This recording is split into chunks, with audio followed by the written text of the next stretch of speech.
ভারী বৃষ্টি ও উজান থেকে নেমে আসা ঢলে ফেনীর মুহুরী নদীর পানি বেড়ে বিপদসীমার উপর দিয়ে প্রবাহিত হচ্ছে।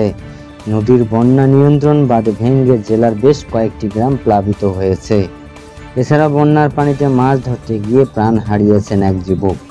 ফেনী পানি উন্নয়ন বোর্ডের বিভাগীয় প্রকৌশলী মোহাম্মদ আবুল কাশেম জানান, ভারী বর্ষণ ও ভারতীয় পানির ঢলের কারণে মঙ্গলবার সকাল ৯টায় মুহুরী নদীর পানি বিপদসীমা ১২৫ সেন্টিমিটারের ওপর দিয়ে প্রবাহিত হচ্ছে। ফুলগাজী সদর উপজেলা ৮ নম্বর ওয়ার্ডের সদস্য মঈনুদ্দিন খোকন বলেন, মুহুরী নদীর বেড়িবাঁধ ভেঙে উত্তর দৌলতদিপুর, দক্ষিণ দৌলতদিপুর, বণিকপাড়া ও মালিকপাথর ও শালধর ও দেড়পাড়া সহ অন্তত 10টি গ্রামের নিচু এলাকা প্লাবিত হয়েছে।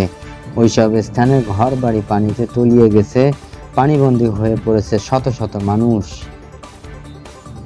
দক্ষিণ দৌলতদিয়া গ্রামের ৭৫ বছর বয়সী সফিনা আক্তার বলেন, পানির প্রবল তোড়ে ঘরের সব মালামাল ক্ষতিগ্রস্ত হয়েছে, রান্না করার পাতিল ভাসিয়ে নিয়ে গেছে। প্রতিবন্ধী 2 সন্তান নিয়ে কোনোভাবে বেঁচে ফিরেছি। ফেনী জেলা প্রশাসক মোসাম্মদ শাহিনা আক্তার বলেছিলেন, তাদের পক্ষ থেকে নিয়মিত পরিস্থিতি মনিটরিং করা হচ্ছে। এসব এলাকা প্লাবিত হয়েছে, উপজেলা নির্বাহী কর্মকর্তা ওইসব এলাকার পরিদর্শন করেছে। দুর্যোগ ও মোকাবেলা শুকনো খাবার সহ অন্যান্য সব ধরনের প্রস্তুতি রয়েছে। পানিবন্দীদের মধ্যে ইতিমধ্যে শুকনো খাবার বিতরণের ব্যবস্থা করা হচ্ছে বলে ফুলগাজী উপজেলা নির্বাহী কর্মকর্তা ইউএনও তানিয়া ভুইয়া জানিয়েছেন। ফেনী 1 আসনের সংসদ আলাউদ্দিন আহমেদ চৌধুরী নাসিম বলেন, বাঁধ ভাঙার পর থেকে তিনি ক্ষতিগ্রস্ত এলাকাগুলো ঘুরে দেখছেন। বিলোনিয়া নদীতে স্থায়ী টেকসই বাঁধ নির্মাণ প্রকল্পটি চলতি বছর একনেকে পাশ